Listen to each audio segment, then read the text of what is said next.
Understanding Your Firm's Hierarchy of Needs with Mike Michalowicz, episode 97. Are you ready to make your law firm a profit-generating machine that will free up your time and skyrocket your impact?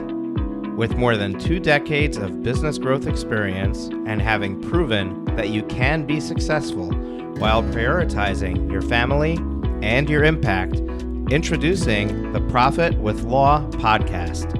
I am your host, the creator of the Firm Differentiator 10X Effect, Moshe Amsel.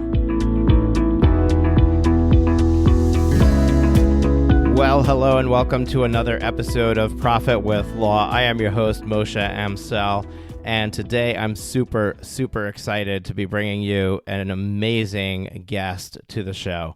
This guest is very unique. There's a backstory to what kind of impact he's had on my life, and I have previously interviewed him on my former podcast, Dream Builder Financial, and that was a great interview as well. But I really had a great time connecting with him in this interview. I'm going to share with you, obviously you read the title, you know who it is, Mike Michalowicz, but I'm going to share with you a little bit of the backstory, who he is and how we've come to know each other, and provide that intro to you. But before that, I want to share with you a couple of things going on. First of all, if you didn't catch it last episode, we are gearing up for our next event, our next Law Firm Growth Summit one-day event. This is going to be a free one. So the one that we held on May 11th was a paid workshop, and this upcoming one is going to be a free event. And the event is going to be entirely focused on unlocking the hidden revenue stream. I already opened up the Pandora's box on episode 96 and let you know what that is. And basically, there is a huge opportunity for lawyers to add information products to their business, to add selling your knowledge into your client's journey as another way for you to bring in revenue into your firm, another way to bring in revenue from people who are typically saying no to retaining you for your service. And we're going to be spending the entire month talking about that leading up to this one-day event. So I'm really excited about it. You have an opportunity to put your name on the wait list so that we email you when registration goes live. So you can choose to register and join us there. And that is profitwithlaw.com/waitlist, profitwithlaw.com/waitlist. Go there, put your name and email address in, and we will put you on the wait list and let you know first when the doors open for registration for that. Also, don't know if you're aware of this because I don't promote it all the time, but every once in a while I throw it out there. Every month I host a small number of free coaching sessions. These are 90-minute laser-focused coaching sessions to help you grow exponentially in your firm.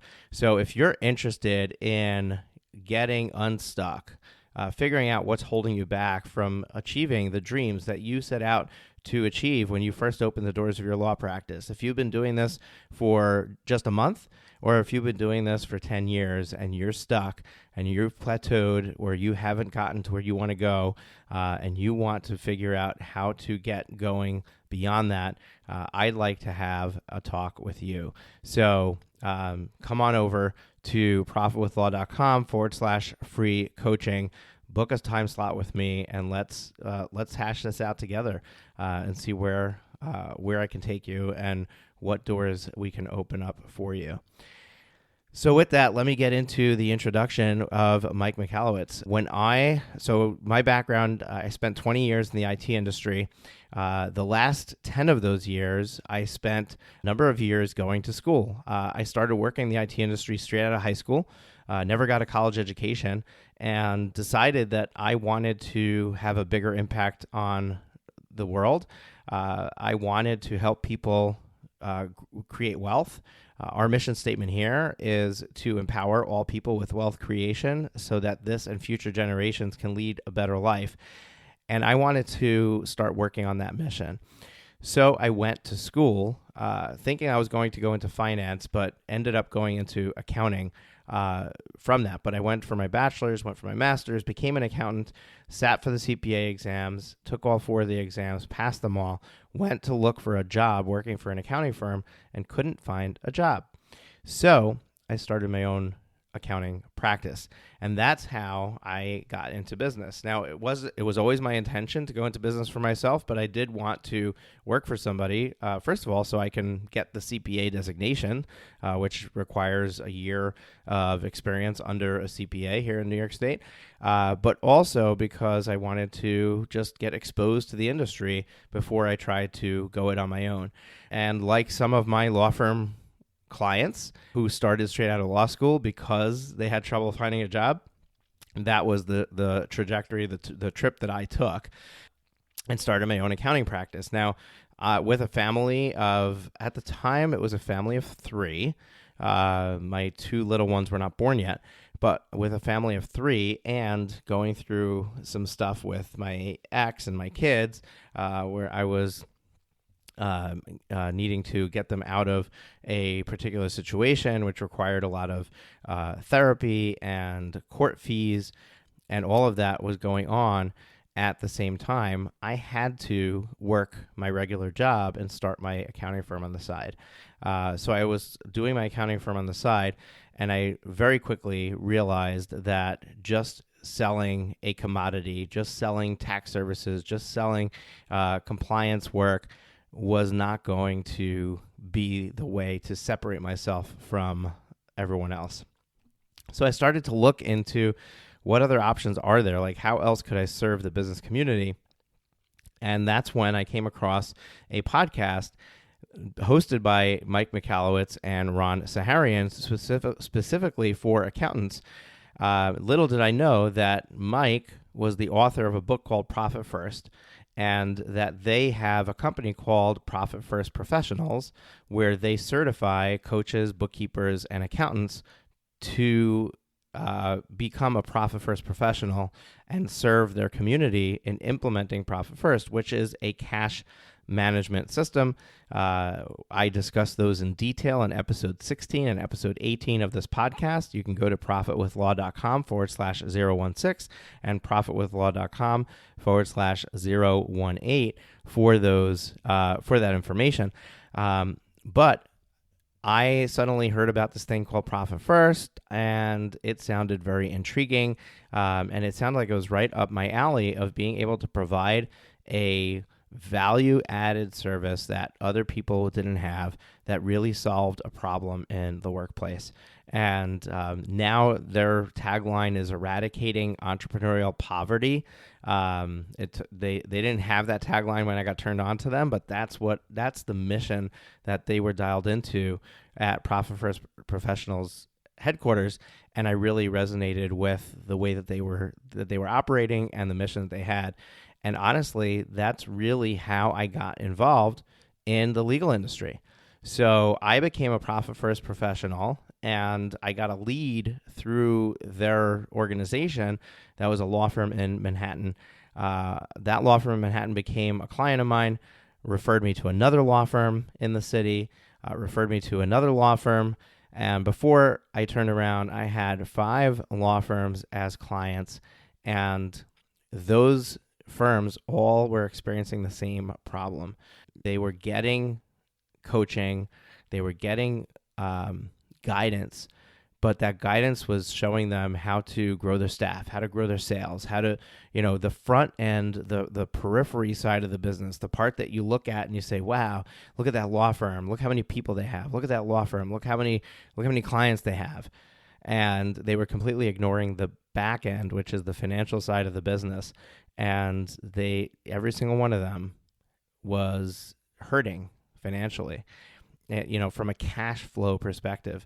So that's where I started. And I realized that there was an entire industry of people. Now, obviously, I didn't make complete assumptions on an industry from 5 experiences, but it was eye-opening that all 5 of them had the same problem.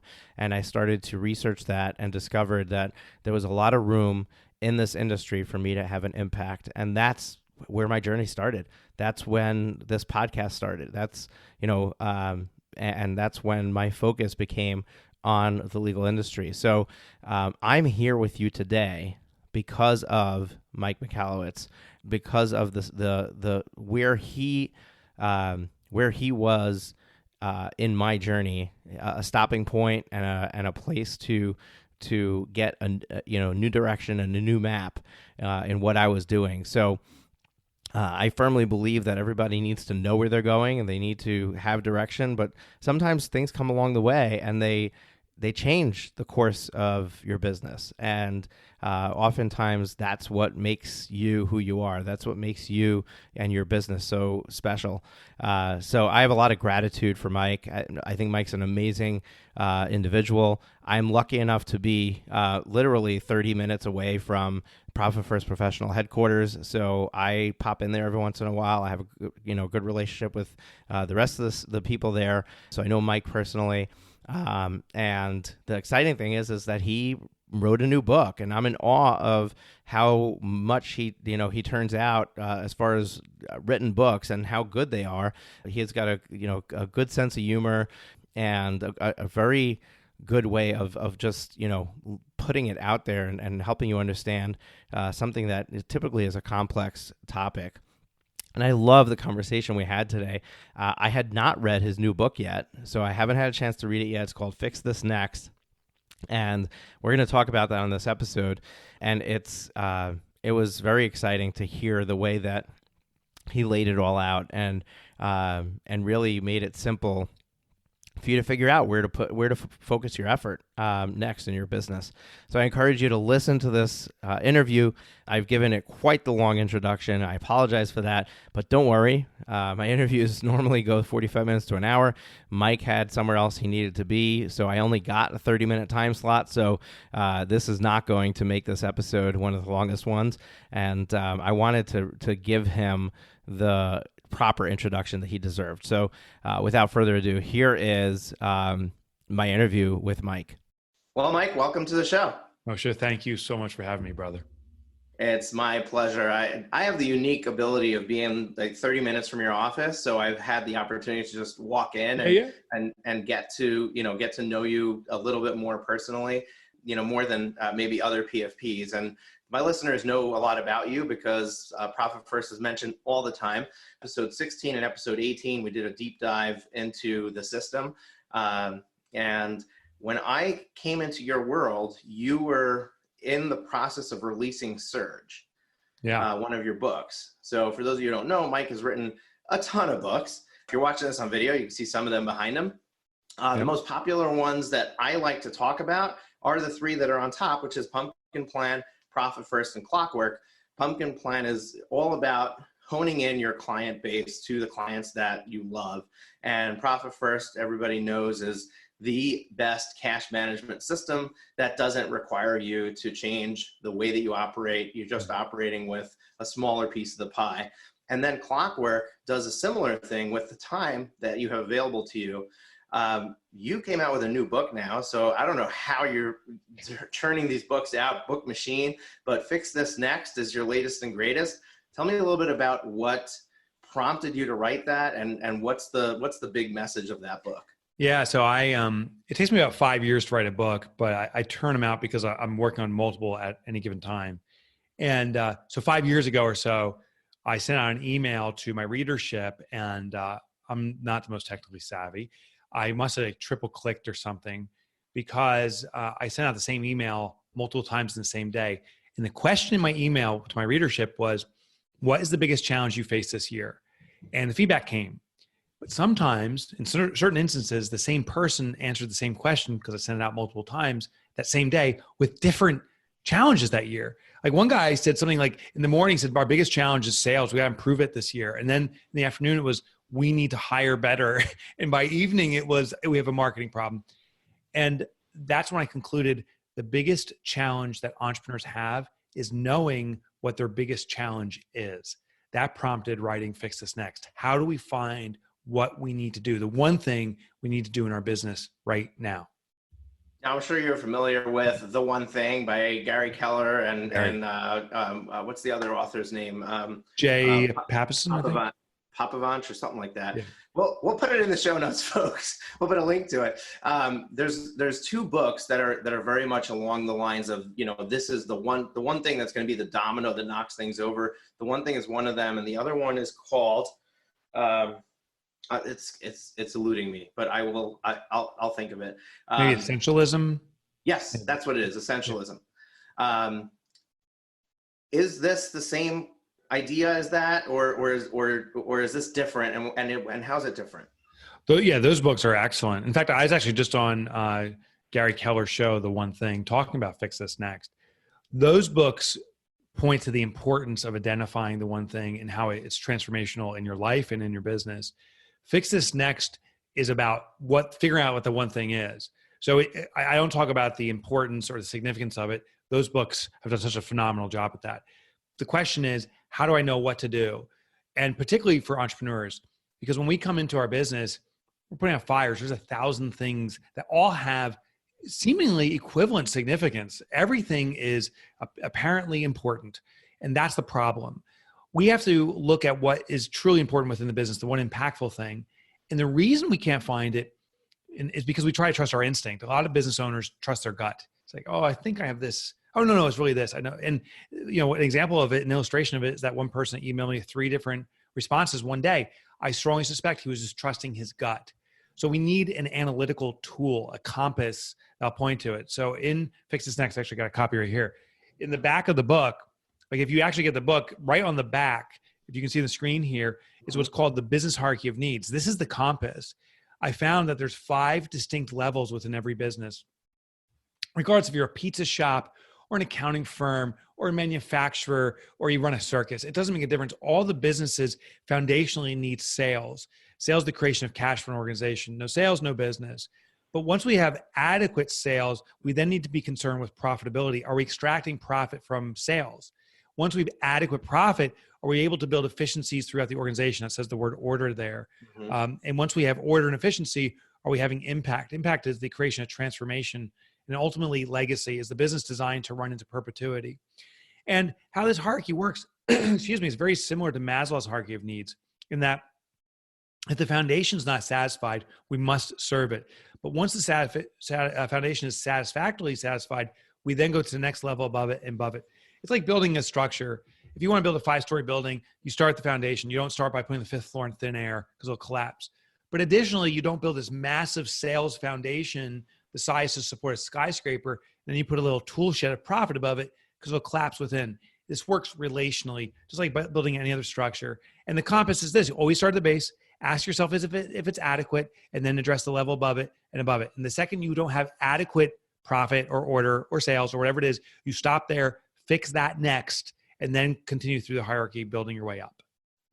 Now, Mike, I serve law firm owners. This podcast is called Profit with Law.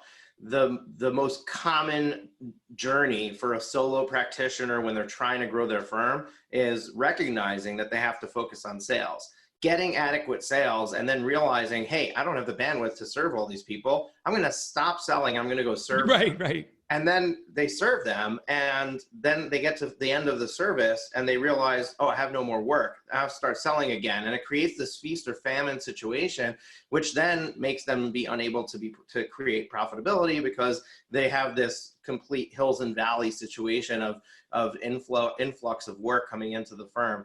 And obviously we're trying to get people past that. We're trying to get them to grow and become beyond themselves. Unless they want to remain solo, but most people want to grow beyond themselves. They want to free themselves up.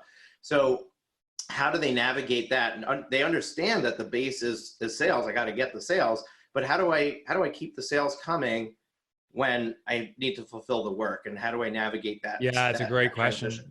Right. So it's also often called the double helix trap, where we have this kind of oscillating situation, exactly as you explained. And what happens is we're reverting between sales and order. Sales is the collection of money, profits the extraction of that money, but then order is the deliverable upon it, like, efficiently doing it. So we're jumping between these levels.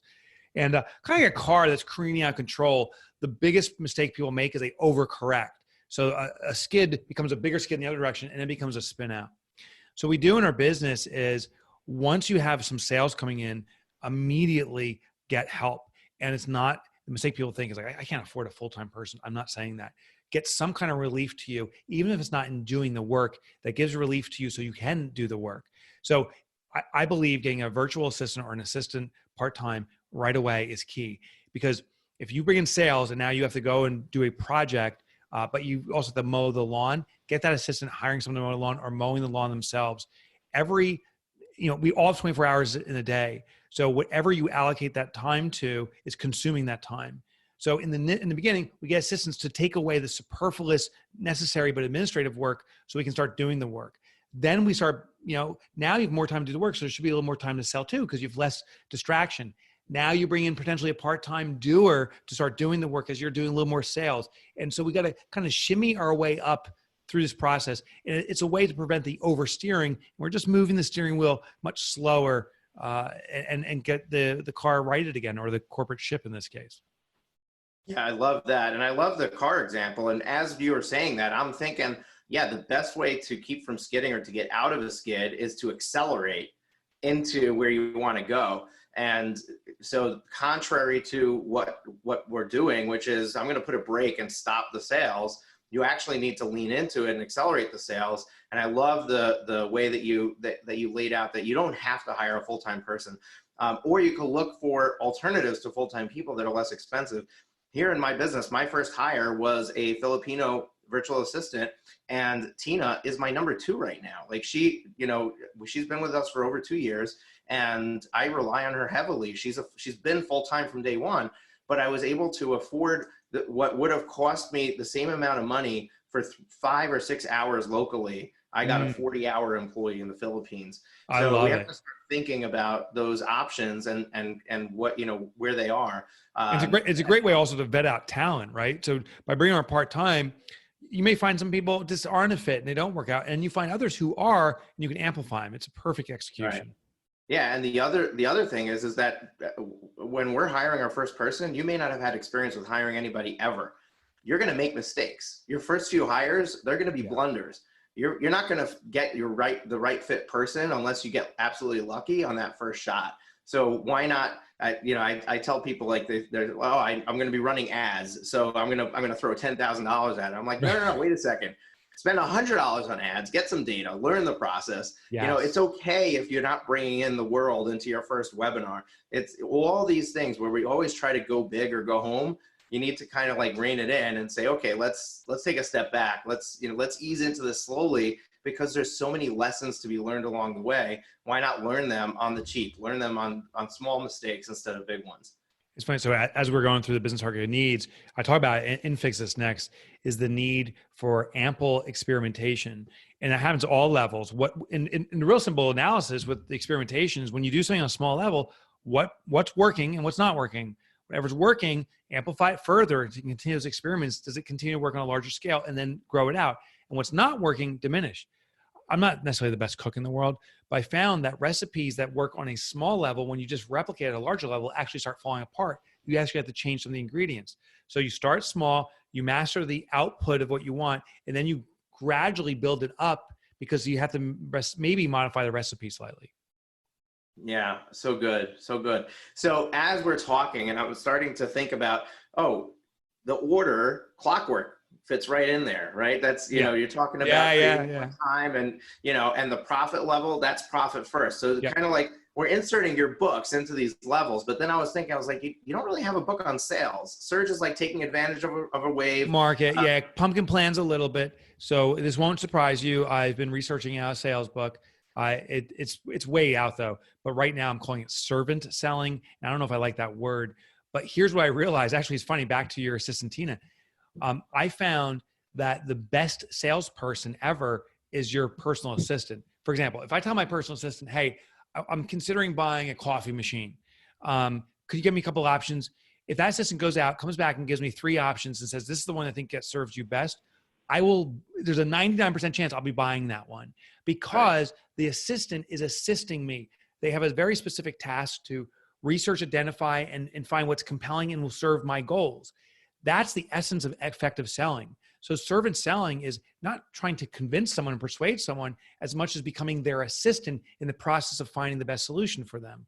So that's the general concept that I've been researching. Now we're starting to test it internally and with. Yeah, I like that concept a lot, and that's exactly how I sell. I do a 90-minute free coaching session to leading into the sale. Right. I'm providing that experience on the front end, and I'm leading you to that point where you're like, okay, I really enjoyed these 90 minutes. It really was effective and helpful. What else can you do for me? Right. Do you want to continue this? Yeah. Do we move you? And sometimes you move someone far enough forward and you say, listen, we've achieved what you wanted. This one's on me. And that builds this trust too. I think the worst thing people do when it comes to selling is just trying to persuade, saying, hey, you need this, and here's why it's amazing. And it becomes that infomercial. And the sad thing is infomercials move things, but they're manipulative or persuasive techniques. Scarcity of 5 minutes, blah, blah, blah. I like this, the integral. If this is of service, let's do it. And if it's not, we don't have to. Awesome. And folks, if you want to take advantage of that free coaching session, go to profitwithlaw.com/free coaching, profitwithlaw.com/free coaching. You can book it right there. Now, the top 2 rungs of your ladder, right? The peak of the triangle is impact and legacy. So, and I'm a big fan of impact and legacy because I haven't achieved that yet, right? Well, impact I'm working on right now. So I'm trying to impact lives. My mission statement is to empower all people with wealth generation so that this and future generations can live a better life. So that's my impact that I want to have. And I guess they lead into each other. So where I wanted to go with that is a lot of people don't have that defined. Like they haven't figured that out. Or it's kind of like, oh yeah, when I'm wealthy enough and I'm effective enough, I can think about that. How do you navigate that? Is that something that you should at least have an idea of what you want early on? And what's the separation between impact and legacy? Because they seem similar. So impact is something that we should always have in the back of our mind. What I found was so interesting in doing my research around this, these first 3 levels, you'll see it says the word get here on the side. We have to get sales, get profit, get order, and be able to give impact and legacy. Impact is transformation. So it's where we're not in the transaction, we're shifting people's lives on a permanent basis. An example I use is Harley Davidson. You can buy a motorcycle anywhere. You buy a Harley Davidson, something's transformed in your life. You're now part of a community. You ride a hog. You're a weekend warrior. It means something, and we can all do it.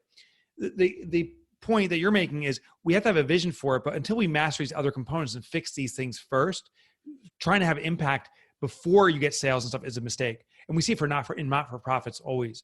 Hey, I'm going to change the world. I'm going to be of service to my community. And they don't think about sales, which in their words is contributions, those elements. And these great ideas fall down. So it is a structure, it builds on it. The highest level legacy is the creation of permanence. And what's so fascinating about my research here, Moshe, is this is the day when business owners realize they were never business owners. They were business stewards, that they had a responsibility to bring an entity to life, but it's more about the continuance of that entity than the importance of their involvement in it. It's about it continuing on. And not many business owners will get there, or, and you don't have to. This is not mandatory. It's desired. But to do that, you have to be transforming people's lives, meaning the people have to see a bigger meaning in your business than just the transaction itself in order to get to legacy. So I myself and all business owners bounce around. I'm trying to have impact and legacy through my books, but as COVID virus came, I had to revert back to the foundation of my own business and shore up the structure. And then I'm starting to build my way up. So this isn't something you climb to the top and you sit up there for the rest of your life. You will bounce around, cycle around wherever your next fix is needed. All right. So that leads us into this conversation, which I'm sure the answer is go read the book. But so how does somebody figure out, I was until this moment thinking, okay, I need to graduate right? Yeah. I figure out the sales, I've graduated to the profit. I figure out the profit, I've graduated to the next level. Now you're saying, well, you're really going to be bouncing around. So that makes it a bigger permutation of trying to figure out, okay, where does my focus need to be? So if you can, in the short time that we have, give us some guidance on what are we looking at to figure out what is the next thing? Yeah. So I'll give you 2 tools. I'll give you one way you can just do it in your own head. And I have a resource online that you can analyze your business in like 5 minutes or less. But basically you ask, is there adequate for each level? And always start at the base. So wherever you are in your business right now, always start at sales and say, do I have any sales? And do I have adequate sales to support profit? If you have no sales, you got a sales issue. The adequate question is really an investigation of both profit and sales, because we then ask ourselves, do we have any profit?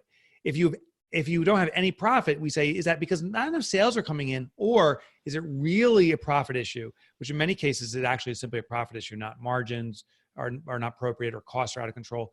And then we ask, do we have any profit or adequate profit to support order? We keep on asking that any or adequate to work our way up. That's the basic premise of it. And the second you get stuck, that's the level you're at in this moment. And we'll revert back down and we'll go back up, but you always start with that any adequate at the foundation up. The alternative way, which is just super easy, is I identify this common DNA for all businesses into 25 elements, 5 at each level. So I set up a website called fixthisnext.com, and people can go to fixthisnext.com. It's a big red button that says take the free evaluation. There's no download or any of that stuff. You can just take these 25 questions, evaluate your business, and it will pinpoint exactly where you are, not just the level, but also the element of the level. So you may have a profit issue, for example, but it may be how you're managing debt, or maybe it's your margins, or maybe you have a sales issue, maybe it's a prospect attraction, or maybe it's a conversion issue. And that system at fixthisnext.com will analyze that, usually 5 minutes or less, and you know exactly what to work on. Wow, incredible. I love that tool. Thank you.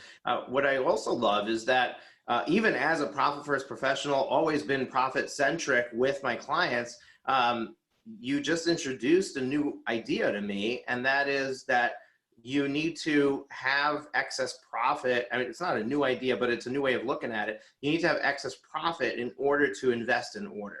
Yes. And it's interesting because we don't typically look at it that way. We look at it like, okay, we made more money. Now let's allocate more to OpEx so we can hire that person. And it's really now we have more profit, and let's make this decision to invest this profit in the business and bring on the next person. I think that little twist is a profound change in how we think and how, what do we do with that extra when we start to be successful. We have our allocations, we have our percentages, but we're throwing off more money. I don't necessarily need it to go to me. And people have a hard time navigating that. Like, okay, I don't want to take all this home. I want to invest in my business, but it's allocated to profit. But now it's like, okay, profit has different purposes. Maybe the purpose is to come home to the business owner and put him on a yacht, or maybe it's to hire the next person who's going to make the business that next level. That's exactly right. Love that. All right, Mike. So I know your time is valuable, and we're doing a shorter interview, and I think that we covered the key points of this book, which is great. I really love it. I love the whole concept, and thank you. And anytime that there's a model you can visualize and look at, which folks, for the listeners in the audio version of the podcast, what we'll do is we'll take a little screenshot of that and post it on our show notes page. But obviously you can go and buy the book. Mike, any parting words that you want to share with our law firm owners on the key takeaway, the next step that they should take, other than taking your quiz, to impact their journey? Just to simply know that if you have been doing the hustle and grinding, putting out fires for a long period, if you've been doing it for a year or more, you've proven that hustle and grind and putting out fires doesn't work. That's the common challenge for most business owners. So simply take pause between the next thing that's, demanding time of you. Take pause and consider what is truly in the best interest of the long-term health of this business. If you start asking that question, I hope Fix This Next is a great compass to find it. But if you simply ask that question, you'll start looking at your business in a whole new light. Awesome. And where do we go to take the next step, buy the book, and follow? Is it just Fix This Next? Fix This Next. Yeah, I mean, it's super simple. So everything's at fixthisnext.com. Go there, take the evaluation. You can get access to the book and other resources. Awesome, Mike. Thank you so much for joining us. Thanks, it was brother. a pleasure having you here on the podcast, and I love everything that you do. I mean, it's all amazing, and I'm in awe of how frequently and how much you're able to put these books out. It's wild, and it's one of my hashtag goals. I haven't put out one book yet, but I'm hoping to be doing that at some point. That'd be awesome. The world needs more great books, and I know there's at least one in you, so please do it. Yes, thank you. Thanks, brother. Have you been enjoying the show? We sure hope so. To make sure you never miss an episode, be sure to hit the subscribe button in your podcast player app. Next week, we will be back with more valuable resources and ideas on how to break the mold and take your law firm to the next level.